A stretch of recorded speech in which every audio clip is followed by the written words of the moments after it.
Estamos ya en Conexión Mundial.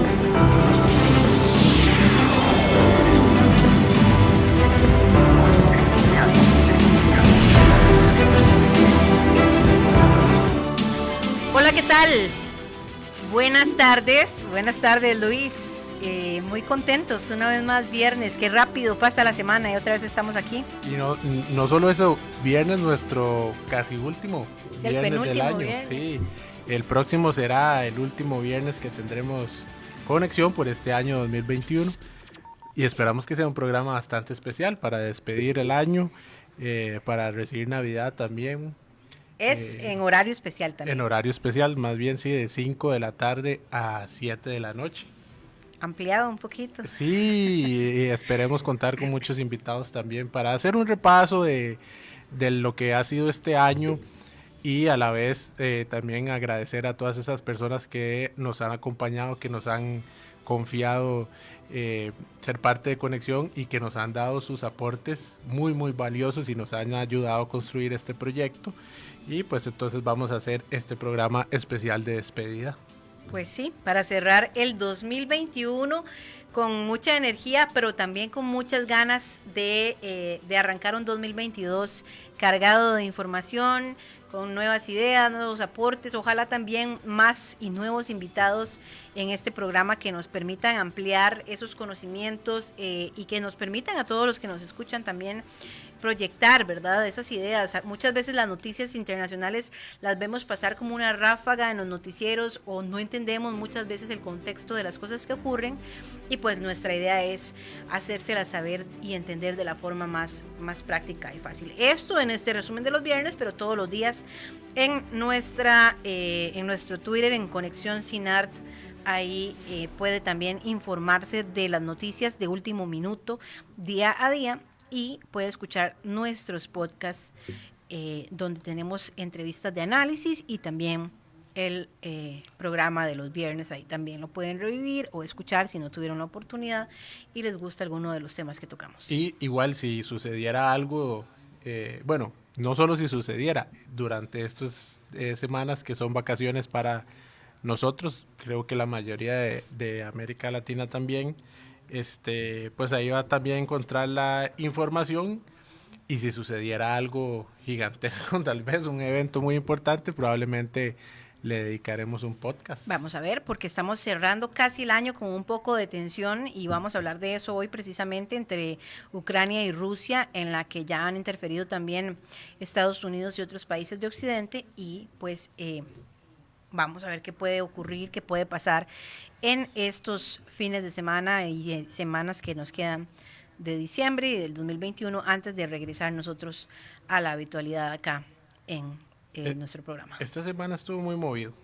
Ha habido mucho, algo que algunos de los temas ya los hemos venido dando seguimiento y yo quisiera iniciar este repaso rápido que hacemos a inicios del programa con una noticia trascendental, histórica. Se fue, después de 16 años, la mujer más poderosa del mundo por 10 años consecutivos, según la revista Forbes. Y hablamos de Angela Merkel, quien ya no es, ahora sí, formal y oficialmente canciller de Alemania hasta este miércoles 8 de diciembre, fue que dejó completamente su cargo y asume Olaf Scholz. Y estuvo a pocos días de, digámoslo así, de romper el récord de la persona con más tiempo en el poder, en la Cancillería alemana, pero por decisión de ella, ¿verdad? Sí, ella fue quien dijo a final de año pasado que ya no más. Ya no más.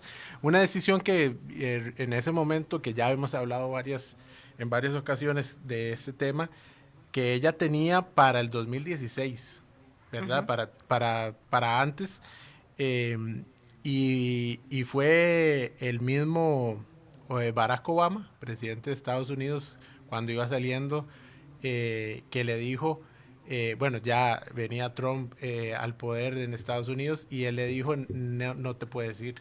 Uh-huh. ¿Verdad? No sé cuánto habrá influido eso, ¿verdad? Que se lo diga también a uno, el presidente de Estados Unidos, no te puedes ir en este momento porque alguien tiene que quedar al mando controlar la situación de todo de todo esto y bueno, decidió quedarse y ahorita ya tomó la decisión de que este iba a ser su último Es saber periodo. irse también. Sí, creo que Es sí. saber irse. Bueno, nosotros en mi chat, el chat de mi familia, compartía algunos datos que pudimos subir al Twitter de Conexión y me decía mi hermano que Angela Merkel es una figura que hasta dentro de varios años más adelante realmente se va a poder valorar o dejar la historia, ponerla en su puesto de lo que realmente fue.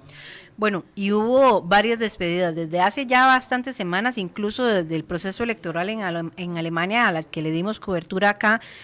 Se han estado despidiendo de diferentes figuras, líderes del mundo, presidentes y demás.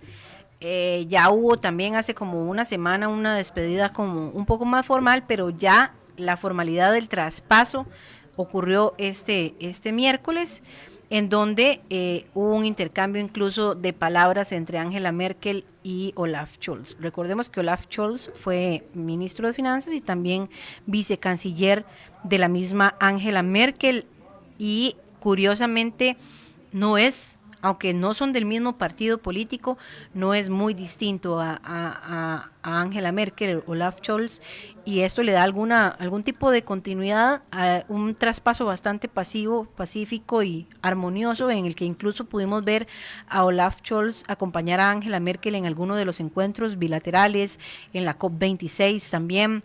En el G20 también estuvieron acompañándose en ese proceso de transición bastante importante y bastante positivo. Podríamos decir que es un buen ejemplo de sucesión, por lo menos a lo que se ve, ¿verdad? Y parece ser que Olaf Scholz de alguna forma ha aprendido un poco de Angela Merkel en este proceso. Sí, muy responsable esta transición, estos últimos eventos en los que se acompañaron. Bueno, aquí los que nos acompañan por el Facebook de Radio Nacional, estamos viendo unas imágenes donde Olaf Scholz le entrega un arreglo de rosas a Angela Merkel, y entonces creo que eso ilustra lo que fue esta despedida. Y vamos a escuchar qué dijeron en este último momento, el miércoles. Sí, vamos a pasar a escuchar a Angela Merkel. A Angela Merkel primero sobre unas palabras que dio en este evento. Sé que empieza a trabajar muy motivado, así que tome este cargo y trabaje en el mejor interés de nuestro país. Ese es mi deseo y le deseo buena suerte. Es precisamente lo que hablábamos ahora, ¿verdad? Esa transición tranquila, controlada, armoniosa, en buenos términos. Sí, normalmente no es así. Y creo que esto... Incluso siendo de partidos políticos diferentes, con más razón. Ha pasado que aunque sean del mismo partido, creo que esto ayuda mucho. Vamos a ver qué dice Olaf Scholz. Estoy muy agradecido a lo que hemos hecho hasta ahora. Ansío iniciar esta nueva tarea, todo este trabajo. Será un nuevo comienzo para nuestro país. Haré todo lo posible para lograrlo. Bueno, un nuevo comienzo. Sí, y le iba a decir, conocimos o se le tildó mucho a Angela Merkel como la canciller de las crisis, ¿verdad? También en nuestra conexión pudimos hacer un pequeño resumen de estas crisis que pudo pasar.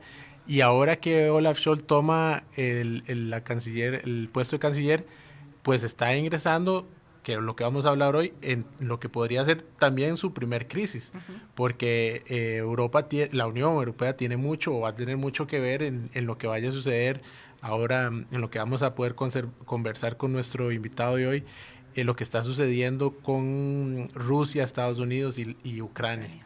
Entonces, pero no vamos a adelantar ese detalle. Otro de los temas que le hemos dado seguimiento y que creo que después del episodio de esta semana por lo menos logra un poco de tranquilidad y por lo menos avanzar un poco sobre ruedas, espero yo, por unos meses, es el presidente de Perú, Pedro Castillo. Habíamos anunciado la semana pasada que el Congreso había pedido que se discutiera la vacancia presidencial y pues resulta que al final no contó con los votos suficientes para que se discutiera la sucesión del presidente Pedro Castillo, que ya además tenía muy pocos meses de estar en el poder, en el gobierno, y pues es difícil. Ya lo habíamos dicho el viernes pasado, en Perú no es tan fácil gobernar.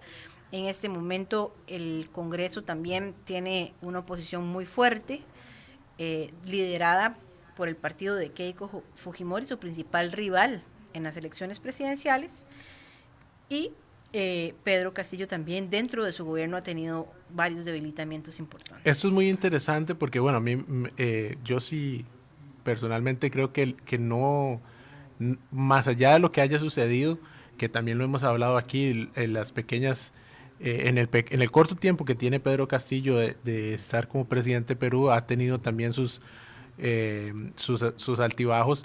Creo que no es tampoco el momento para pensar en una destitución, porque esto ha afectado mucho al pueblo peruano.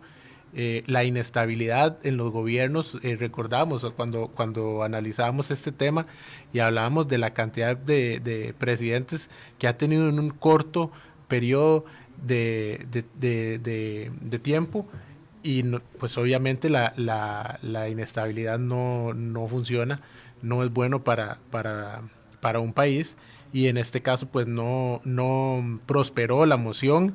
El resultado fue de 46 votos a favor, 76 en contra y 4 abstenciones, por lo que Pedro Castillo podrá tal vez pasar un diciembre un poquito más tranquilo, pero ciertamente le queda mucho trabajo por hacer, y esto es algo que probablemente va a tener que luchar en toda su gestión, ¿verdad? Una oposición que lo va a atacar mucho por tal vez sus ideales o su posición en los temas, pero lo cierto es que también hay que darle su espacio y su tiempo para que pueda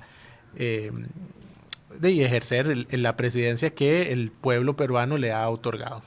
Sí, han sucedido otras cosas también en el mundo, pero hagamos una breve pausa y ya venimos a hacer este resumen antes de tener ya a nuestro invitado que nos está esperando para analizar y entender un poco también qué es lo que está pasando entre Rusia y Ucrania. Hacemos una pausa y ya volvemos. Conexión Mundial. Continuamos en Conexión Mundial. Rápidamente hacemos un resumen de otros temas que han ocurrido esta semana, y una lamentable noticia en México: un accidente de un tráiler que llevaba más de 100 migrantes centroamericanos ilegales escondidos en pésimas condiciones. Yo no visualizo cómo podría ser además un tráiler lleno de más de 160 migrantes. El tráiler al parecer perdió los frenos, se volcó y ya más de 50 personas fallecieron y muchos más están gravemente heridas. Una situación bastante lamentable, una situación que pone en jaque lo que parecía ser una situación controlada en México tras la aprobación del acuerdo entre Estados Unidos y México, Quédate en México, mientras se regulariza la situación migratoria de todas estas personas centroamericanas que han decidido ir a Estados Unidos a buscar una mejor condición de vida.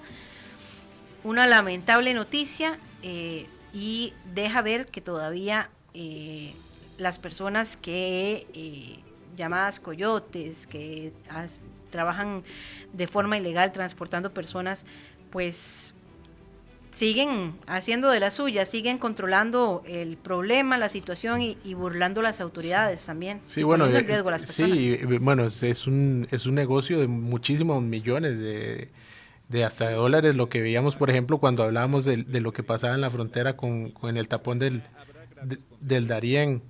En este caso la mayoría eran guatemaltecos.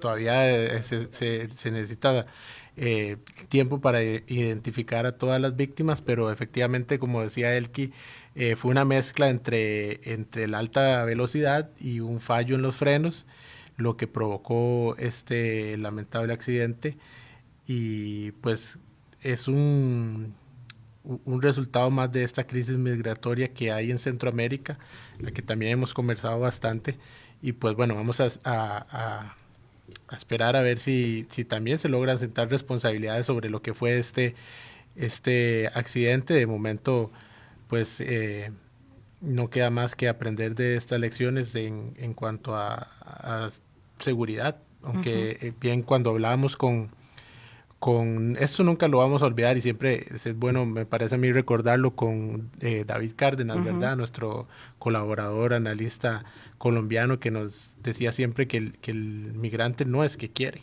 ¿verdad? Está obligado a una situación y los países de Centroamérica han estado muy, muy golpeados por situaciones sociales y de seguridad que los obliga a esto. Bueno, y cambiando de tema, en Nicaragua también hubo noticias esta semana. La OEA básicamente le pide al gobierno de Nicaragua que sostenga un diálogo con la oposición, que trabaje en aras de la democracia y rechaza completamente el proceso electoral ocurrido en noviembre. Y otro de los aspectos que ocurre en Nicaragua fue ayer, precisamente, que desconoce al gobierno de Taiwán y reconoce a China como una única república. Una situación que hace que se solidifiquen o se estrechen más las relaciones entre China y Nicaragua. Que ya desde hace unos meses se venía escuchando, ¿verdad? La presencia o los intereses de China en la región, y obviamente creo que pues Nicaragua, si algo está urgido, de aliados poderosos. Y es que hay dos bandos supermarcados en el mundo, yo pienso. Si soy amigo de uno, soy enemigo del otro. Exactamente. Y bueno, lo que hicieron fue desconocer la parte taiwanesa y decir que solo hay una China. Es una sola China lo que hay, y pues se estrecha sus lazos con China. Y como dice Elki, pues sí, esto es yo voy con uno o voy con el otro. Ajá. Y eso está influyendo en todos los temas que suceden en el mundo. Por ejemplo, también vamos a hablar un poquito con el boicot de los Juegos Olímpicos. También empiezan a tomar parte algunos. Sí, ya se va a la parte, se mezclan lo político con lo deportivo. Termina siendo siempre un choque cultural, ideológico, y teniendo injerencia siempre los recelos y los problemas diplomáticos. Sí, en el mundo existe una sola China, es lo que dice el régimen de Ortega. Vamos a ver si le funciona la movida o qué nos puede traer de noticioso en los próximos meses. Hablando de este tema del boicot de los Juegos Olímpicos, que también es muy importante y también tiene que empezar a influir en otros aspectos, es el gobierno, la administración de Joe Biden decidió, no es como el boicot de en los años 80 y en 1980 y en el 84, donde lo que no se envió fue toda la delegación de deportistas, ¿verdad? Entonces, en este caso algunos dicen que pues no es tan boicot, o no es un boicot, porque lo que no va a enviar es un cuerpo diplomático exactamente. Los deportistas tienen todo el derecho a participar. Lo que dice la misma administración estadounidense es que no le van a quitar el derecho a los deportistas y todo lo que se han esforzado, pero en este caso no va a existir una representación diplomática. A lo que China responde, no puede existir una ausencia de delegación diplomática cuando no ha existido una invitación, ¿verdad? Por ahí se van. Pero lo cierto es que el argumento de Estados Unidos, que también otra cosa curiosa, cuenta con el apoyo de demócratas y republicanos, ¿verdad? Que eso cuesta verlo. Bueno, pero es algo que ha logrado Biden en varias ocasiones ya en tan poco tiempo. Sí, bueno, en el caso del proyecto de infraestructura. Los 1.2 billones de dólares. Es muy importante. Lo que pasa es que en Estados Unidos también hay que ver qué dieron o qué se dieron. Pero lo cierto es que termina siendo una victoria. En este caso también están tanto republicanos como demócratas a favor de que Joe Biden expresara esta posición de no enviar al cuerpo diplomático. El argumento es una supuesta violación a los derechos humanos en China, en Xinjiang. Lo que está sucediendo ahí es que hay un grupo étnico, espero decirlo bien, los uigur, ¿verdad? Que han recibido muchos maltratos, mucha falta de derechos humanos. Están, según lo que se comenta, en campos de reeducación. Y este es el argumento de Estados Unidos para decir, y de otras naciones como Australia, Canadá, Reino Unido, para unirse a Estados Unidos.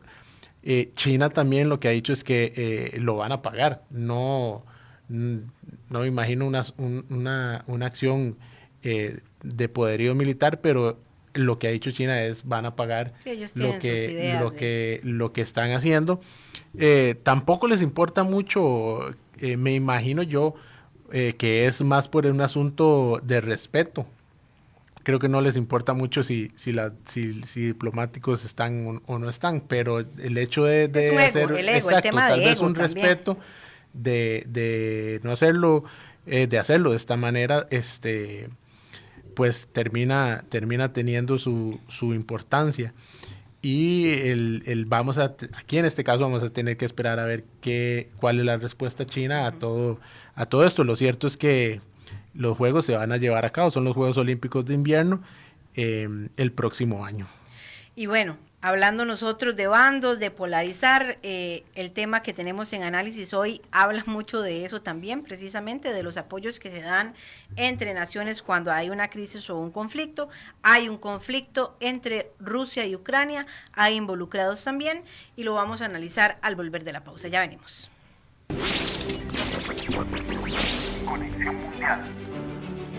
Continuamos con más información internacional, precisamente como lo anunciábamos antes de irnos a la pausa. Vamos a analizar qué está ocurriendo entre Rusia y Ucrania, por qué se involucran países como Estados Unidos y otros también en este proceso, en esta crisis, en este conflicto. Y para ponernos en perspectiva qué es lo que está ocurriendo, está con nosotros Mati Tsabaik, quien es analista internacional en geopolítica de Rusia, Asia Central y Oriente Medio. Mati, buenas tardes, casi noches para nosotros, casi buenos días para usted allá en Israel. Sí, buenas tardes para ustedes. Aquí es un poco más tarde, pero bueno, la diferencia horaria, y es un gusto estar con ustedes. Un poco más tarde o un poco más temprano. Te agradecemos primero que nada el esfuerzo estamos en horas de la madrugada, ¿verdad? Desde Israel. Primero el agradecimiento que nos acompañes y nos ayudes a entender lo que está sucediendo y lo que podría suceder en este conflicto entre Rusia y Ucrania, que tiene, como decía Elki, muchos más actores, o vendrán muchos más actores. Bueno, este es un conflicto que no comenzó ahora y que ha estado en distinta intensidad en los últimos años, ya que desde el año 2014, en el cual Rusia conquistó o reconquistó Crimea, eso es algo que se puede discutir, ¿verdad? Porque depende de quién lo dice eso. Para los rusos ellos volvieron a Crimea, para los ucranianos le quitaron a Crimea. Desde ese momento las tensiones se pusieron en forma muy altas, ya que también el gobierno prorruso que había en Ucrania terminó siendo echado por el pueblo, lo que se llamó la revolución de Maidán, con Yanukovych, que fue el presidente ucraniano prorruso que se escapó a Rusia, y ahí entraron en un proceso democrático en el cual están hasta hoy en día, como un país que se separó un poco más de su tradición soviética, digamos, y se acercó a Occidente. Eso hizo que el gobierno de Putin, que Putin en realidad está hace casi 21 años en el gobierno, haya apoyado a separatistas prorrusos, que son la mayoría desde el punto de vista étnico, digamos, o de lengua, en el cual en el este, en las zonas de Donetsk y Lugansk, son zonas muy grandes en el este de Ucrania, atacaron o digamos que se propusieron como independencia, como lugares independientes en los cuales ellos son prorrusos y están tratando de separarse de Ucrania y están totalmente apoyados en forma incondicional por el gobierno ruso.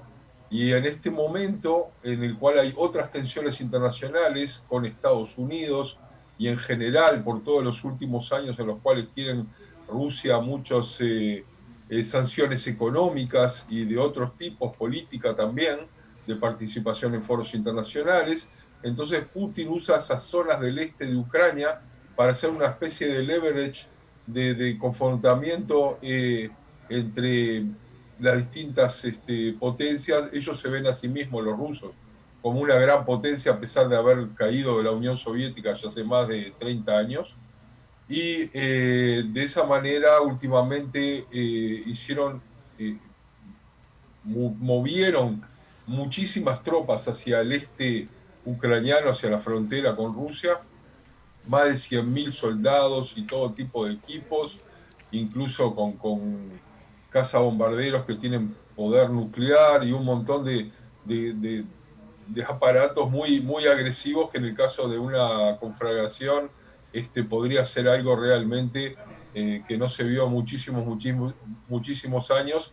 Por otro lado, en el mundo se piensa que es una manera de provocar a que Biden cambie su parecer y su forma de actuar frente a Rusia, en la cual ha vuelto Estados Unidos a ser muy agresivo en contra de Rusia y en contra de las sanciones, luego de 4 años de la época de Trump en que trató de distender las relaciones entre ellos, y ahora nuevamente hay muchísimos focos de tensión. Yo diría que son como 10 puntos diferentes en los cuales ambos países tienen grandes diferencias, pero si quieren puedo entrar más adelante en lo que son esos puntos de diferencia entre ellos. Sí, Mati, de hecho yo creo que para poder también entender un poco desde esta parte del mundo la situación origen, ya usted mencionaba en el 2014 la posesión de Crimea por parte de Rusia. Esto tiene un poco de contexto, tiene un poco de historia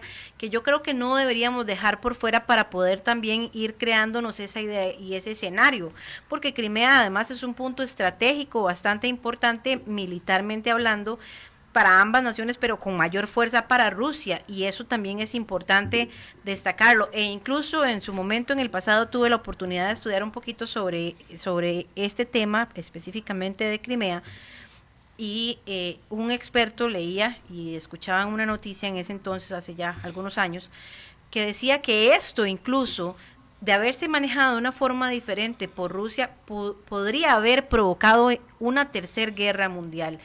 ¿Es esto cierto? ¿Lleva tanta fuerza este conflicto como para que esto pudiera haberse desencadenado en ese momento o ahora incluso en un conflicto más fuerte? Y poner en contexto un poco la importancia también de esta zona Crimea. Crimea desde el punto de vista geográfico está rodeada por el Mar Negro, en toda su parte este, oeste y sur, y en toda su parte norte por el mar de Azov, que es un mar que digamos, está a lo largo de toda la frontera noreste con Rusia. Pero eso no es lo importante. Lo importante es que Crimea es históricamente un lugar, bueno, hace 400 años fue conquistada también por otros poderes, fue rusa durante mucho tiempo, y en los años 50, cuando todavía era parte de la Unión Soviética, se la dieron digamos, en forma simbólica, se la dieron de regalo a Ucrania, porque la Unión Soviética no podía, seguía teniendo su conformación como distintos estados, pero no se veían a sí mismos como estados que se iban a caer y a separar nuevamente. Entonces quedó como parte, porque geográficamente parece parte de Ucrania, pero ahí además también había toda la flota de la Unión Soviética, de la Navy de la Unión Soviética, o sea, de todas las fuerzas del mar, todos estaban ahí, y cuando Ucrania se hizo independiente, entonces como que tuvo que separarse de Rusia, y Rusia perdía un lugar estratégico, el único que salía como puerto a un mar de aguas calientes, porque en Rusia, que es gigantesca, en todo el norte no tiene puertos de aguas calientes en los cuales pueda usar todo el año el puerto, sino que gran parte del año están congelados. Entonces, desde todo punto de vista es muy estratégico. Y además está la parte psicológica. Cuando se vino abajo toda la Unión Soviética y los distintos países del este de Europa pasaron a ser parte de la esfera occidental y a ser parte también políticamente de la Unión Europea, los rusos lo que vieron es que cada vez más las fronteras de Europa occidental iban llegando a sus propias fronteras. Entonces, en este momento, los países bálticos, Polonia, etcétera, todos están ya, Hungría, con tropas de la OTAN sobre frontera rusa. Y el hecho de que también perder, entre comillas, a Ucrania para que sea parte de Europa, que sea parte de la cultura occidental, y que tengan incluso tropas de la OTAN sobre la frontera rusa, es una afrenta que para los rusos es muy, muy grande, y es como una especie de línea roja en la cual no quieren pasar, y por eso también pasó lo que sucedió con estas zonas, esos territorios semi-independientes de Lugansk y Donetsk, que le llaman, en los cuales los prorrusos están tratando de hacer una zona independiente que se separe de Ucrania, y que no deje tanto entrar dentro de Rusia a tropas que en el futuro podrían ser tropas de la OTAN, bien profundo frente a la frontera rusa. Entonces, desde todos esos puntos de vista, para Putin eso es una afrenta, pero la palabra no puede ser solo afrenta, porque estamos en un mundo real en el cual hay intereses económicos, en el cual, por supuesto, no se olviden que Europa está por llegar el invierno, necesitan de mucho gas, y la principal suministradora de gas es Rusia hacia Europa, y además están haciendo un nuevo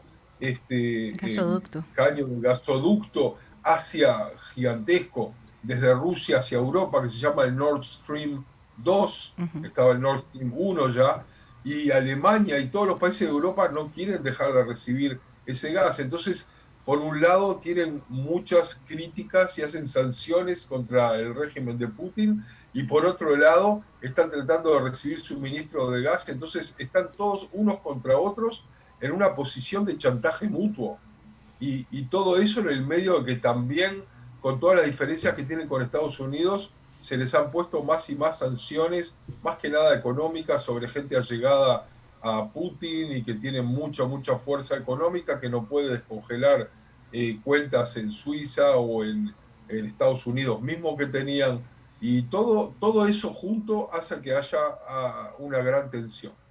Precisamente yo quería preguntarle sobre esto de la OTAN, de las líneas rojas. ¿Qué tanto peso, qué tanto influye la presencia de militares de la OTAN en las líneas fronterizas alrededor de la zona de Rusia? ¿Qué tanto peso tiene para que Putin definitivamente esté negándose a la presencia de la OTAN en Ucrania? ¿Qué tanta trascendencia? Y además, un poco, ¿verdad?, reforzar lo que usted mencionaba ahora, el choque de ideologías políticas con las necesidades económicas también en la región es parte de lo que se desencadena para que no existan conflictos incluso mayores. Desde el punto de vista de diferencias de ideologías políticas, quiero recordarles que ya no existen. Es decir, la Unión Soviética y su ideología comunista cayeron en el año 89, 90 o 91 en forma total, hace 30 años. O sea que estamos entre un mundo occidental capitalista frente a Rusia, que es un país, incluso he vivido allí desempeñándome como diplomático casi 6 años. Rusia no tiene nada de comunista, incluso es un capitalismo bastante salvaje, con muy pocas regulaciones, con diferencias muy grandes entre ricos y pobres, y realmente las diferencias son del sentimiento de Rusia como gran potencia que quiere jugar en todas partes del mundo, y la realidad de hoy en día, en el cual la Unión Soviética se vino abajo, pero Rusia quiere seguir siendo llave de todos los grandes conflictos del mundo y de su propio poder, porque desde el punto de vista del desarrollo económico interno, Rusia es muy débil en comparación con las potencias mundiales. Incluso ya no se trata solo de Estados Unidos o Europa, también de China, de Corea, de Japón. O sea, está mucho menos desarrollada en forma interna, pero quiere seguir teniendo esa fuerza geopolítica y militar en la cual se imponen como gran potencia. Y eso siempre juega dentro de Rusia la mentalidad de la gente: somos una gran potencia, nos tienen que tener en cuenta como una de las dos grandes potencias del mundo con Estados Unidos. Y la realidad es frustrante para ellos porque no es así. Por otro lado, amenazan con guerra y usan el hecho de que la OTAN se acerque a sus fronteras con esos argumentos. Pero no hay que olvidarse que en un mundo de la posguerra, o incluso el mundo de la posguerra fría, o sea, luego del 90, no han habido guerras, ni creo que vaya a haber guerras, por lo menos que sean con iniciativa de Europa o de Estados Unidos contra Rusia. O sea, cuando Rusia se enojó con Georgia en el 2008, atacó Georgia, nadie se metió. Cuando ahora se hicieron todos estos movimientos ayudando a los pro-independentistas de la zona de Donetsk y Lugansk en el este de Ucrania, todos protestaron, les pusieron sanciones, pero nadie se metió militarmente. Nadie quiere meterse militarmente con Rusia, primero porque es un gran poderío militar y segundo porque tiene muchísimo poderío nuclear. Nadie quiere llegar por unas zonas bastante subdesarrolladas a poder llegar a una tercera guerra mundial por ellas. Por otro lado, todos sabemos cómo empieza una guerra, nadie sabe cómo termina. Todos sabemos cómo empezó la Primera Guerra Mundial, en la cual se mató, ¿verdad?, a una persona de la nobleza en Yugoslavia, y luego de ahí todos empezaron a amenazarse los unos a los otros y se desató la terrible Primera Guerra Mundial. Todo puede suceder. Yo creo que en este momento, si Putin no va a entrar a conquistar a todo Ucrania, sino solamente a las partes del este, todos van a protestar, Europa, Estados Unidos, el mundo, van a bajar el estatus tal vez diplomático por un tiempo con ellos, van a haber muchas sanciones económicas, pero no va a haber más que eso. Mati, relacionado con esto que nos estás diciendo, entonces, tal vez una pregunta que podría ser muy sencilla o muy difícil, es la presencia entonces, o los movimientos que está haciendo Rusia, ¿es una amenaza real? No hay que olvidarse de todo, en la geopolítica hay que ver todo siempre como una red de telaraña, en la cual hay muchos puntos juntos, que por un lado son débiles y por otro lado son muy fuertes y se mantienen como una telaraña, ¿verdad? Y hay que ver qué es lo que está sucediendo alrededor. Rusia, ya hablamos de que tiene sanciones desde que entró a Crimea, y por otro lado, en este momento, las potencias están sentadas tratando de llegar a un acuerdo sobre la pretensión de Irán de llegar a bombas atómicas. Están tratando de llegar a un acuerdo con Irán. Y al tratar de llegar a un acuerdo con Irán, ¿quién está sentados alrededor? Estados Unidos, la Unión Europea, China. Entonces, todos ellos se tienen que poner también de acuerdo, y en este momento, aparentemente, todos esos movimientos también están hechos para poder conseguir concesiones de Biden, como diciéndole: si yo te voy a dar concesiones en las cuales vamos a presionar a Irán para llegar a un acuerdo como nosotros queremos, entonces tú me das concesiones y sácame las sanciones y no me hagas líos, perdón por la palabra, en lo que yo trato de hacer en Ucrania. Y hay otros temas también. No se olviden que también está el tema de Bielorrusia, por ejemplo. Uh-huh. En Bielorrusia está lo que se llama el último dictador de Europa, que es Lukashenko, que es un aliado 100% de Putin. Uh-huh. Y en este momento hay toda una crisis en la cual miles y miles de migrantes de Irak y de Siria, etcétera, fueron hasta las fronteras de Bielorrusia y los están usando como escudo humano para tratar de que se vayan hacia Europa y otra vez que haya toda una crisis con refugiados en Europa. Esa es para distraer, quizás. ¿Cómo? Para distraer, quizás, Mati. También para distraer, pero no estamos hablando de seres humanos. O sea, toda esa distracción es una distracción brutal. Cruel, sí. Una distracción basada en el sufrimiento de docenas y de cientos de miles de seres humanos que se usan para poder llegar a objetivos que solamente en forma normal, con desarrollo económico, no lo consiguen. Y que han generado también el malestar en la Unión Europea. El mismo Polonia, que es el principal afectado en este momento de esta situación, pues ha estado bastante incómodo y molesto con la crisis migratoria que se ha estado generando, y a pesar de que responsabiliza a la dictadura de Lukashenko, también dice que el principal gestor de todo esto es Putin. Exactamente, es lo que estaba diciendo el general en jefe de las Fuerzas Armadas de Inglaterra, Nick Carter, acusó a todo lo que sucede en Bielorrusia en que es una jugada típica de la Guerra Fría orquestada por Putin. Lukashenko es solo un peón que lo ayuda a llevar adelante su movimiento de ajedrez geopolítico, a las espaldas de mucha gente, por supuesto. Pero ahí resulta interesante. Eso es lo que estaba explicando. Ajá, resulta interesante también porque la fuerza, como tal vez para analizar un poco ese escenario, porque resulta muy interesante la fuerza que el presidente de Rusia tiene en países precisamente como Bielorrusia, y usted lo mencionaba ahora, ¿verdad? Que tampoco ha sido ya tan fuerte en otros países, incluso en los que podría coincidir en algunas filosofías, ideologías, no sé cómo llamarlo.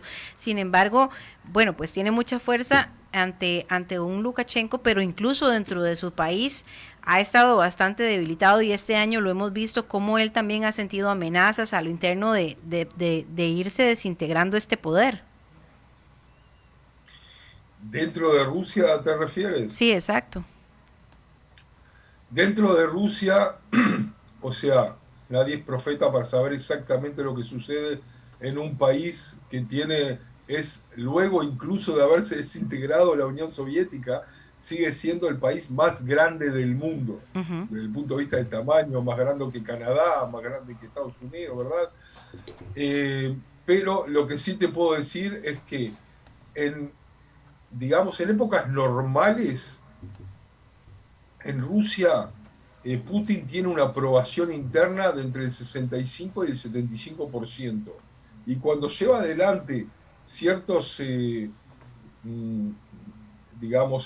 respuestas frente a crisis, como por ejemplo cuando hubo ataques terroristas islámicos o cuando entraron a Crimea, perdón, el índice de aprobación llegó a 88, 89, 90% de la población. Y yo les puedo asegurar que habiendo vivido allá, incluso si se toma en cuenta de que hay mucha manipulación de los datos están muy cerca de la verdad. El pueblo ruso pasó muchas crisis y muchas cosas muy extremas.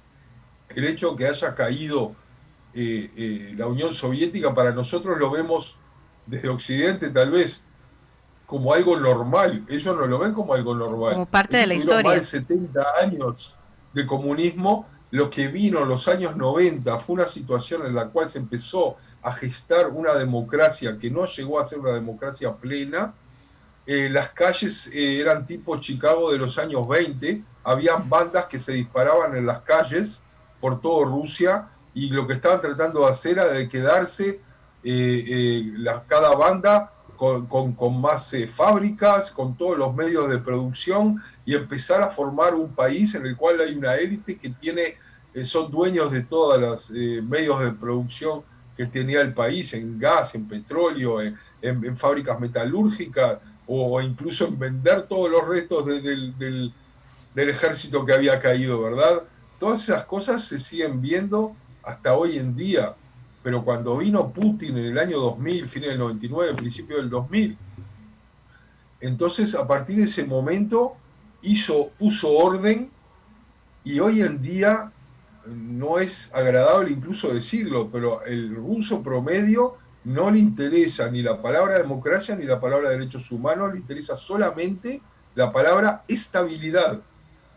Putin les dio estabilidad y hasta hoy en día lo siguen apoyando, porque Rusia es un país no solo gigantesco en tamaño, sino que tiene alrededor de 170 etnias diferentes dentro de sí. O sea, podría explotarse en distintos crisis y guerras civiles, y sin embargo consiguieron tener un país unido, y tenerlo unido tiene un precio muy caro, tiene un precio muy alto, que es crear todo tipo de conflictos frente al mundo, en el cual la mayoría de los rusos se concentran y se cierran en una especie de rusismo nacionalista en el cual los mantiene unidos. Hay varias cosas que dentro de Rusia hasta hoy en día los mantienen unidos. Por ejemplo, el recuerdo de la victoria sobre los nazis en el 45. En Rusia, el que vive en Rusia lo sabe, se vive como si hubiera terminado ayer de tarde. Para unos algo que pasó hace 75, 80 años, para ellos sigue siendo vivo, y lo sienten en la carne, en la piel, porque son todos hijos o nietos o bisnietos de gente que luchó y le ganó a los nazis. Y hasta hoy en día eso es algo que los une como país ruso. Yo no estoy hablando ni a favor ni en contra, estoy hablando de algo que sucede y que hay que entender un poco la psicología de los rusos, que se ven de alguna manera amenazados en sus fronteras, en lo que podría ser en el futuro otra guerra contra los rusos. Ellos siempre se ven con una especie de frustración en la cual quieren mostrar al mundo que tienen una gran cultura, que tienen lo que ofrecer al mundo y que el mundo no los entiende. Y eso es algo que se ve con cada persona que uno habla dentro de Rusia, y se ve en los actos del gobierno. Es parte de todo lo que está sucediendo también. Mati, ya nos queda muy pocos minutos. Retomando un poco el conflicto entre Rusia y Ucrania, esta semana el presidente de Estados Unidos, Joe Biden, incluso sostuvo una reunión virtual con el presidente de Rusia, en el que sí le afirma, ¿verdad?, que evite un confrontamiento con Ucrania, el despliegue de tropas, que son más de 90,000 efectivos en la frontera, y el presidente de Rusia, Putin, le asegura que no hay ningún plan, por lo menos de invasión rusa a Ucrania. Sin embargo, sí se especula que podría haber a principios del próximo año un movimiento que podría aumentar a 175,000 incluso los efectivos presentes. Sí, para agregar ahí, según lo que dice el Servicio Secreto de Estados Unidos, podría llegar a 175,000. En esta reunión también, Mati, para saber si es un punto a tomar en cuenta, Biden habla no de presencia militar en este momento, pero sí de sanciones económicas. Estas sanciones económicas realmente pesan o pesarían para que Rusia haga o no haga algún movimiento. Las sanciones económicas seguirían otras sanciones económicas que están en este momento sobre Rusia, desde que se hizo hace años atrás algo que se llamó la Carta Magnitsky, que es sobre una persona, un disidente, en el cual mostró todos los problemas internos y la forma de actuar de la gente alrededor de Putin, por la cual se les pusieron muchísimas controles a sus fortunas personales en Europa, en Estados Unidos, y un montón también de limitaciones a exportaciones, etcétera, por lo cual ya en su momento, incluso después de Crimea, de lo que pasó en Crimea, Rusia se había ya enfrentado a todas esas sanciones, por ejemplo, con contrasanciones. Por ejemplo, dejó de comprar quesos y embutidos europeos, que a los rusos les encanta, y mostraban por la televisión en los noticieros cómo la gente, los importadores que traían quesos y embutidos, los hacían pilas en las calles y los pasaban por arriba y los aplanaban y los destrozaban. Decían: nosotros no vamos a comprar cosas europeas, vamos a hacerlas por nuestra propia cuenta. O sea, todo ese tipo de cosas que en realidad en los hechos luego no se dan. Hay contrabando, hay mercado negro, porque las élites rusas quieren seguir teniendo relación con Occidente, y ese es el punto débil que siempre tiene Rusia, que por un lado habla en forma independentista y habla en forma de que nosotros no le prestamos a Occidente, por el otro lado dependen de Occidente y están muy muy dependientes, e incluso todos tienen casas en Inglaterra o en otros países, digamos de toda la élite, que son varios cientos de miles de personas en Rusia.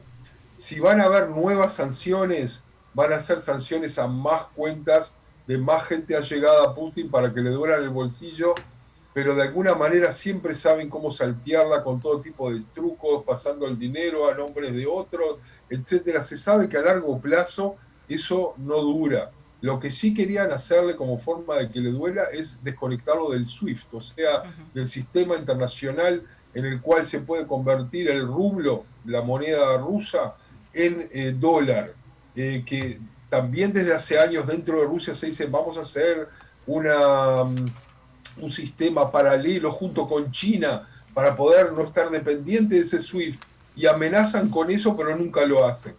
Entonces, porque realmente el gran mundo y los grandes capitales no se mueven de la manera que ellos quisieran. Entonces, por un lado sí le va a doler, por el otro lado, a largo plazo van a saber cómo saltear esos problemas, o sea que ese no sería el final, pero entonces habría un gran problema si realmente van a invadir a Ucrania, o incluso pueden haber otros tipos de escenarios más locos tal vez, pero que podrían suceder, como que hablan de Ucrania, ponen muchísimas tropas sobre la frontera con Ucrania y al final terminan invadiendo un país báltico como Estonia o Lituania, y eso realmente ya sería apocalíptico, porque estaría obligando a la OTAN y a su aliado, que es Estados Unidos, de alguna manera a confrontarse militarmente, y se sabe cómo se empieza, como les dije, no se sabe cómo termina. Yo no creo que se llegue a eso, creo que todo esto va a llegar a algún tipo de arreglo diplomático, pero que va a tener concesiones que a nadie le va a gustar. Mati, muchísimas gracias, se nos ha acabado el tiempo.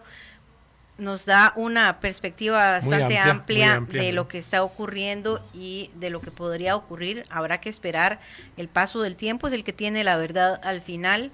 Muchas gracias por acompañarnos y de verdad muy agradecidos, porque sabemos que para usted ha sido un esfuerzo mayor levantarse a las 2 de la mañana de Israel. No, me ha costado ver películas francesas hasta hace un rato, así que está todo bien. Muchas gracias, Mati. Muchas gracias. Bueno, muchas gracias a ustedes y excelente programa. Muchísimas gracias. Gracias. Y nosotros también, Luis, nos toca despedirnos de esta hora de programación. Recuerde que el próximo viernes tenemos una edición especial, un cierre de año bastante interesante. Vamos a ver cómo nos sale ese resumen anual. A las 5 de la tarde, de 5 a 7, estaremos en vivo en Conexión Mundial a través de Radio Nacional de Costa Rica y también, por supuesto, en Facebook, en Radio Nacional también de Costa Rica, se llama el Facebook en el que nosotros estamos transmitiendo. Así que estamos esperando ansiosos también ese viernes, que va a estar bastante interesante, esperemos. Sí es, así que muy buenas tardes y los dejamos con 13 Costa Rica Noticias.